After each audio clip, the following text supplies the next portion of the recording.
Hello everyone, welcome to WiFi study which is a part of Unacademy group. दोस्तों, आज की इस video में हम पॉलिटी के कुछ ऐसे क्वेश्चन डिस्कस करेंगे जो कि एग्जाम में काफ़ी बार रिपीट हो चुके हैं और आगे के एग्जाम के लिए मोस्ट एक्सपेक्टेड क्वेश्चन रहेंगे। अभी तक पॉलिटी पे मैं 3 वीडियोस अपलोड कर चुका हूं। अगर आपने नहीं देखी हैं उनको भी जरूर देख लीजिएगा, काफ़ी इंपॉर्टेंट है एग्जाम के पॉइंट ऑफ व्यू से सभी वीडियोज़। पूरा एंड तक देखिएगा, कितने क्वेश्चंस के आंसर आप सही कर पाते हैं नीचे कमेंट बॉक्स में जरूर बताइएगा। और अगर आप मेरी स्पेशल क्लास देखना चाहते हैं तो दोस्तों 2:30 बजे मेरी स्पेशल क्लास होती है दिन में, और एक रात के 11 बजे अनअकैडमी पर। दोनों स्पेशल क्लासेस आप देख सकते हैं, ये भी काफ़ी इंपॉर्टेंट होती है अनअकैडमी लर्निंग ऐप पर एसएससी कैटेगरी में। ठीक है, और देखिए अनअकैडमी प्लस पर आप सब्सक्रिप्शन ज्वाइन कर सकते हैं कंप्लीट तैयारी करने के लिए। इसमें आपको क्या क्या मिलता है मैं बता देता हूँ। लाइव क्लासेस मिलेंगी, स्ट्रक्चर कोर्सेज मिलेंगे, अनलिमिटेड एक्सेस और वीकली टेस्ट मिलेगा, पर्सनल गाइडेंस मिलेगी, टेस्ट एनालिसिस हो गया, एक्सपर्ट गाइडलाइंस होगी दोस्तों, स्टडी मटेरियल हो गया, स्टडी प्लानर हो गया। ये सारी चीज़ आपको अनअकैडमी प्लस पर मिल जाती है जब आप सब्सक्रिप्शन ज्वाइन कर लेते हैं। सब्सक्रिप्शन ज्वाइन करने के लिए अनअकैडमी के सभी सब्सक्रिप्शन के लिए दोस्तों आपको ये कोड अप्लाई करना है, study 10। SSC, bank, railway, UPSC या फिर आईआईटी, नीट, जेईई, मतलब सभी एग्जाम्स के लिए आप ये कोड अप्लाई कर सकते हैं। एसएससी का सफलता बैच स्टार्ट हो रहा है 10 नवंबर से, इसको आप ज्वाइन कर सकते हैं। और आप ज्वाइन करते समय ये जरूर देखिएगा कि कितने मंथ का सब्सक्रिप्शन ज्वाइन करें। अगर आप 24 मंथ का सब्सक्रिप्शन ज्वाइन करते हैं तो 325 रुपये पर मंथ आपको ये सब्सक्रिप्शन मिल जाता है। और अगर आप 12 मंथ का सब्सक्रिप्शन ज्वाइन करते हैं तो 542 पर मंथ मिल जाता है। और अभी रुकिए, अगर आप ये कोड अप्लाई कर देते हैं तो ये सब्सक्रिप्शन और भी कम हो जाता है। ठीक है, तो जैसे आप इस कोड को अप्लाई करेंगे तो ये जितने भी आपको इस साइड में दिख रहे हैं ये और भी प्राइस कम हो जाएंगे। तो स्टडी 10 कोड अप्लाई करके आप ज्वाइन कर सकते हैं। सेशन पूरा देखिएगा और चलिए शुरू करते हैं आज के सेशन को। दोस्तों, आज की वीडियो का पहला क्वेश्चन है, निम्नलिखित में से अनुच्छेद के किस समुच्चय के तहत आपात का प्रावधान किया गया है? विच of the sets of the articles deal with the emergency provisions? तो फटाफट से इस क्वेश्चन का आंसर बताइए, काफ़ी बढ़िया क्वेश्चन होने वाला है। और देखिए इस क्वेश्चन का जो सही आंसर होगा वह हो जाएगा ऑप्शन सी, यानी कि आर्टिकल 352, 356 और 360। ये दोस्तों इमरजेंसी प्रोविजंस के बारे में बात करते हैं, ये तीनों आर्टिकल। और तीनों आर्टिकल मैं एक बार बता देता हूँ। देखिए यहाँ पे अगर बात की जाए, अनुच्छेद 352, 356 और 360 आपातकालीन प्रावधानों की चर्चा करते हैं। अनुच्छेद 352 में दोस्तों क्या है, राष्ट्रीय आपातकाल के बारे में बात करता है। 352 यानी कि नेशनल इमरजेंसी के बारे में। ठीक है, नेशनल इमरजेंसी। और जबकि अनुच्छेद 356 दोस्तों राज्य आपातकाल या फिर जिसको हम राष्ट्रपति शासन, ठीक है, प्रेसिडेंटल रूल जिसको हम बोलते हैं, तो वो आर्टिकल 356 हमें बताता है। और अनुच्छेद 360 जो कि दोस्तों वित्तीय आपातकाल यानी कि फाइनेंशियल इमरजेंसी के बारे में बताता है। अच्छा, एक क्वेश्चन बड़ी बार पूछा जाता है भाई कि फाइनेंशियल इमरजेंसी हमारे देश में अभी तक कितनी बार लगी है? कितने सारे स्टूडेंट को पता है इस क्वेश्चन का आंसर? बहुत ही ईजी है। और फटाफट से एक बार कमेंट बॉक्स में बताइए कि फाइनेंशियल इमरजेंसी हमारे देश में अभी तक कितनी बार लगाई गई है। तो देखिए दोस्तों, अगर फाइनेंशियल इमरजेंसी की मैं बात करूं, अभी तक हमारे देश में एक भी बार फाइनेंशियल इमरजेंसी नहीं लगाई गई है, यानी कि वित्तीय आपातकाल नहीं लगा है। तो 0 इसका राइट आंसर हो जाएगा। तो ये हो गया आपका क्वेश्चन नंबर 1। बढ़ते हैं दूसरे क्वेश्चन की ओर। दूसरा क्वेश्चन क्या कह रहा है, निम्नलिखित में से कौन राष्ट्रपति के चुनाव के लिए निर्वाचित मंडल का एक हिस्सा है? यानी कि निर्वाचन में तो हिस्सा लेता है लेकिन उसके महाअभियोग यानी कि इम्पीचमेंट के लिए कार्यवाही में भाग नहीं लेता है। विच of the following is a part of the electoral college for the election of the president but due not participate in the proceeding for his her impeachment? बताइए दोस्तों। देखिए यहाँ पे अगर मैं बात करूं, विधानसभा दोस्तों प्रेसिडेंट के इलेक्शन में पार्टिसिपेट करती है बट इम्पीचमेंट में नहीं। इम्पीचमेंट केवल लोकसभा और राज्यसभा में ही इम्पीचमेंट का बिल लाया जा सकता है। तो इस क्वेश्चन का सही आंसर ऑप्शन सी होगा, यह आपको याद रखना है। ऑलराइट, सही है भाई। और प्लीज़ आप लोग ना लाइक कर दिया करें, मैं बार बार तो नहीं बोलता हूँ। अगर आपको सेशन पसंद आता है प्लीज़ लाइक भी कर दिया करें और अपने दोस्तों के साथ में भी जरूर शेयर कर दिया करें। तीसरा क्वेश्चन क्या कहता है, थर्ड क्वेश्चन दोस्तों आपका है, अगर राष्ट्रपति आपातकाल घोषित करता है तो उस घोषणा संसद द्वारा खालिस्तान के भीतर मंजूरी देनी होगी।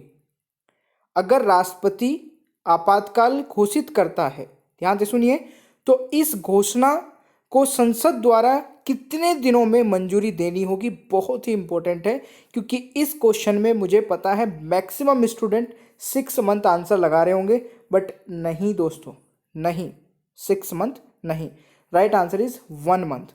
6 महीने के भीतर भीतर ये, सॉरी 1 महीने के भीतर भीतर जो है अप्रूवल देना होगा। राष्ट्रपति द्वारा राष्ट्रीय आपातकाल लगाने की घोषणा संसद के दोनों सदनों के समक्ष रखी जानी चाहिए। ठीक है, अधिवेशन होने के 1 महीने के भीतर उसके द्वारा अनुमोदित की जानी चाहिए। यह संसद द्वारा अनुमोदित की तारीख 6 महीने के लिए लागू की जाती है, यानी कि 6 महीने के लिए स्टार्टिंग में इमरजेंसी लगाई जा सकती है। ठीक है, चलिए अगले क्वेश्चन की ओर बढ़ते हैं। अगला क्वेश्चन कहता है कि भारत के राष्ट्रपति केवल लिखित सिफारिश पर राष्ट्रीय आपातकाल की घोषणा जारी कर सकते हैं। क्वेश्चन है, the president of India can issue proclamation of national emergency only on the written recommendation of, तो रिटन रिकमेंडेशन ऑफ मंत्रिमंडल में संघ केवल कैबिनेट मंत्री शामिल रहेंगे, यानी कि the cabinet constructing of only cabinet minister of the union, यानी कि इस क्वेश्चन का राइट आंसर दोस्तों ऑप्शन बी हो जाएगा। ठीक है, इसके बारे में थोड़ा बता देता हूँ। संविधान के दोस्तों 44वें संशोधन ने यह स्थापित किया कि राष्ट्रपति केवल राष्ट्रीय आपातकाल की घोषणा जारी कर सकते हैं, जबकि केंद्रीय मंत्रिमंडल यानी कि अनुच्छेद 75 के तहत नियुक्त प्रधानमंत्री और मंत्रिमंडल के अन्य मंत्रियों के मंत्रिमंडल से युक्त को लिखित रूप से सूचित किया जाता है। ठीक है, ये भी इंपॉर्टेंट पॉइंट है दोस्तों। राष्ट्रपति ने कितनी बार राष्ट्रीय आपातकाल घोषित किया दोस्तों, जल्दी से आंसर बताइए। How many times have the president declare national emergency? तो देखिए अभी तक नेशनल इमरजेंसी दोस्तों कितनी बार लगाई गई है? 3 बार। मैंने बताया था फाइनेंशियल इमरजेंसी तो अभी तक नहीं लगाई गई है, but presidential declare national emergency, तो प्रेसिडेंट यानी कि राष्ट्रपति ने अभी तक 3 बार नेशनल इमरजेंसी लगाई है दोस्तों। 3 इसका राइट आंसर होगा। कब कब? 1962, 1971 और 1975। देख लेते हैं यहाँ पे। भारत में राष्ट्रपति द्वारा राष्ट्रीय आपातकाल की घोषणा की गई थी दोस्तों 1962 में, जब चीनी आक्रमण के समय इसे पहली बार घोषित किया गया था। दूसरी बात, पाकिस्तान के साथ युद्ध के मद्देनजर दोस्तों, जो कि 1971 में हुई थी। 1975 में इंटरनल डिस्टर्बेंस के कारण लगाई गई थी दोस्तों 1975 में, तो यह भी आपको याद रखना है। ठीक है, चले। संसद के सदस्य सदन में संवय को व्यक्त करते हैं। आंसर बताइए। The members of parliament can express themselves in house in, तो इस क्वेश्चन का दोस्तों सही आंसर होगा, देखिए संसद के सदस्य सदन में अपने आप को इंग्लिश में, हिंदी में या फिर जो भी मदर टंग है मातृभाषा में अपने आप को एक्सप्रेस कर सकते हैं। तो इस क्वेश्चन का सही आंसर डी होने वाला है। ठीक है दोस्तों, अगला क्वेश्चन क्या कहता है? राज्य मंत्रिपरिषद के सदस्यों को पद की शपथ किसके द्वारा दिलाई जाती है? The oath of office is administered to the member of the state council of ministry by. Answer बताइए। बिल्कुल सही दोस्तों, काफ़ी सारे स्टूडेंट यहाँ पे आंसर लगा रहे होंगे, चीफ मिनिस्टर और भी बहुत सारे स्पीकर भी, बट राइट आंसर इज राज्यपाल यानी कि गवर्नर दोस्तों यहाँ पे राइट आंसर होने वाला है। ठीक है, क्वेश्चन आता है युद्ध या बाहरी आक्रमण के कारण, युद्ध या फिर बाहरी आक्रमण के कारण भारत में संविधान के किस अनुच्छेद के तहत आपातकाल घोषित किया जाता है दोस्तों? Under which article of the constitution can a emergency be declare in India on account of war और एक्सटर्नल एग्रेशन? तो यहां पे इस क्वेश्चन का सही उत्तर क्या हो जाएगा? आर्टिकल 352, जो कि मैंने अभी आपको बताया था दोस्तों, आर्टिकल 352 में। ठीक है, तो देखिए या तो बाहरी आक्रमण या फिर इंटरनल डिस्टर्बेंस, जो कि 1975 में दोस्तों इंदिरा गांधी के प्रधानमंत्री काल के दौरान तीसरी इमरजेंसी लगाई गई थी। ठीक है, जिसमें इंटरनल डिस्टर्बेंस के कारण लगाई गई थी, यानी कि आंतरिक गड़बड़ी के लिए घोषित किया गया था ये। ठीक है ना, चले क्वेश्चन आता है, भारत में किस प्रकार के आपातकाल को केवल एक बार लागू किया गया है? In India which kind of emergency has been declare या फिर इम्पोज्ड ओनली वंस, एक बार लगाया गया है। वैसे तो देखिए नेशनल इमरजेंसी 1962 में, 71 में, 75 में लगाई गई है, बट इंटरनल डिस्टर्बेंस यानी कि आंतरिक ऐसा आपातकाल जो है, जो कि 1975 में लगाया गया था, वह केवल एक बार लगाई गई है। ठीक है, ये मैंने पहले भी बताया था। 1962 और 71 में जो दोस्तों राष्ट्रीय आपातकाल घोषित किया गया था वो एक्सटर्नल यानी कि बाहरी आक्रमण के आधार पर लगाई गई थी, जबकि 1975 में आंतरिक अशांति के आधार पर लगाई गई थी। ठीक है ना। और वित्तीय आपातकाल अभी तक लगाया नहीं गया, ये तो मैं बता चुका हूँ। अनुच्छेद 352 के तहत भारत में आंतरिक आपातकाल को किस अवधि के नीचे दर्शाया गया है? Which period below depicts internal emergency in India under article 352। तो देखिए जो इंटरनल डिस्टर्बेंस के दौरान दोस्तों जो इमरजेंसी लगी थी वो कितने समय के लिए लगी थी?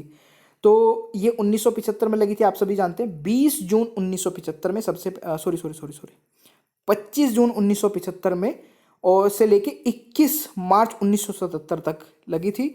और इसके ये एक क्वेश्चन और बनता है यहाँ पे कि उस समय भारत के राष्ट्रपति कौन थे? अनुच्छेद 352 के प्रावधान के तहत इंदिरा गांधी के प्रधानमंत्री काल में तत्कालीन राष्ट्रपति फखरुद्दीन अली अहमद ने दोस्तों उस समय हमारे देश के राष्ट्रपति होते थे। तो 25 जून 1975 से 21 मार्च 1977 की अवधि के आंतरिक गड़बड़ी के लिए राष्ट्रीय आपातकाल की घोषणा की गई थी। तो उस समय हमारे देश के राष्ट्रपति कौन थे? फखरुद्दीन अली अहमद। ये भी काफ़ी इंपॉर्टेंट पॉइंट है, प्लीज़ इसको जरूर याद रखिएगा। ठीक है, चलिए भाई नेक्स्ट। अगला क्वेश्चन है कि 1975 में किस अनुच्छेद के तहत भारत में आपातकाल की घोषणा की गई थी?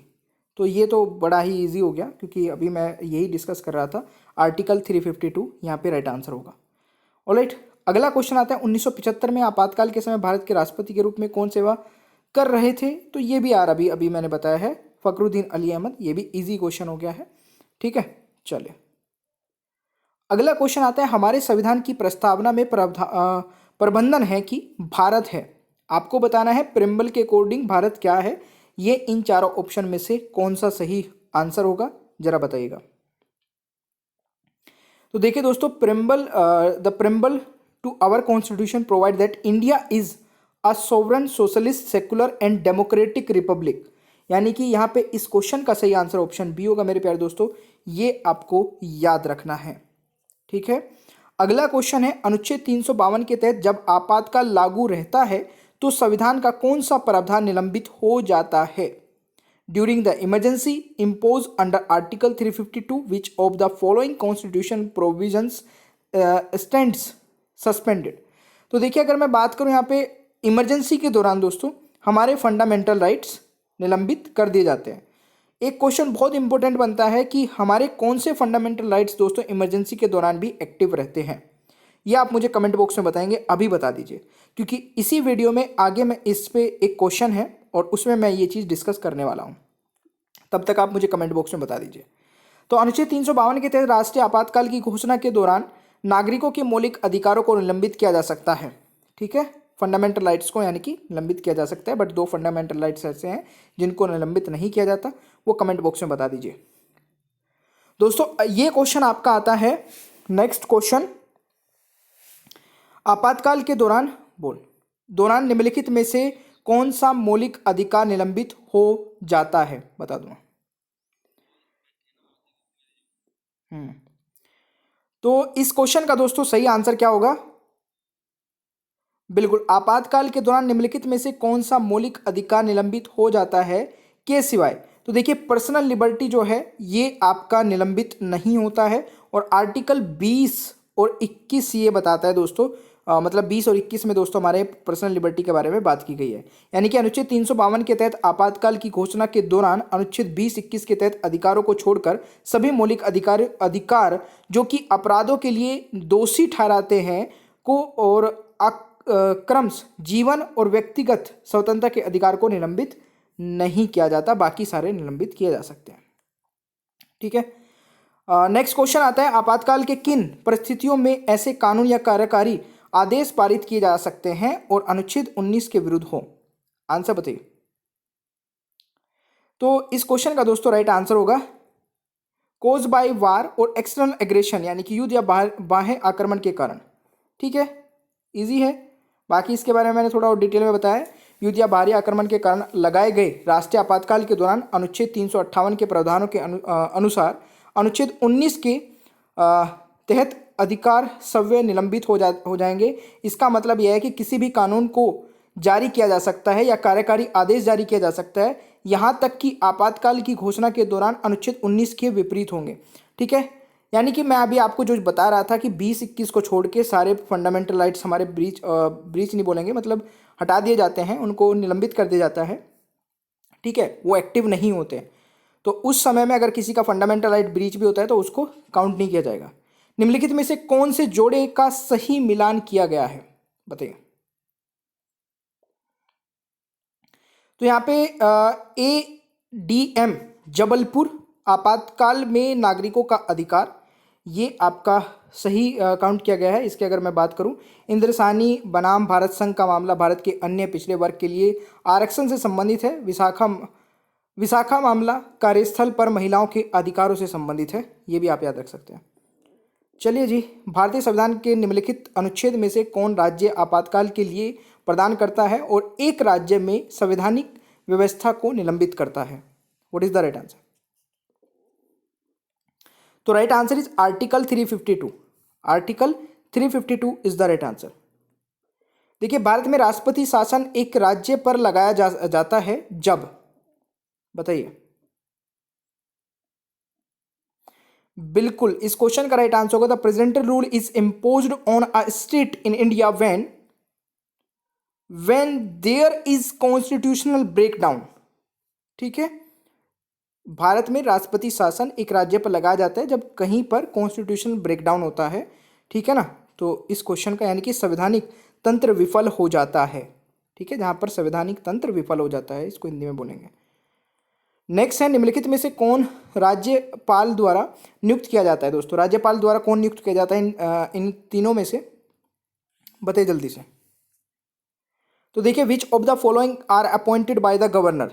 तो देखिए, advocate general, chief secretary of state और वाइस चांसलर ऑफ यूनिवर्सिटीज, ये सभी गवर्नर द्वारा अपॉइंट किए जाते हैं, यानी कि उपरोक्त सभी इस क्वेश्चन का सही आंसर हो जाएगा। मुझे लगता है कि सेशन आपको पसंद आया होगा। प्लीज़ लाइक कर दिया करें और बढ़ते हैं आगे।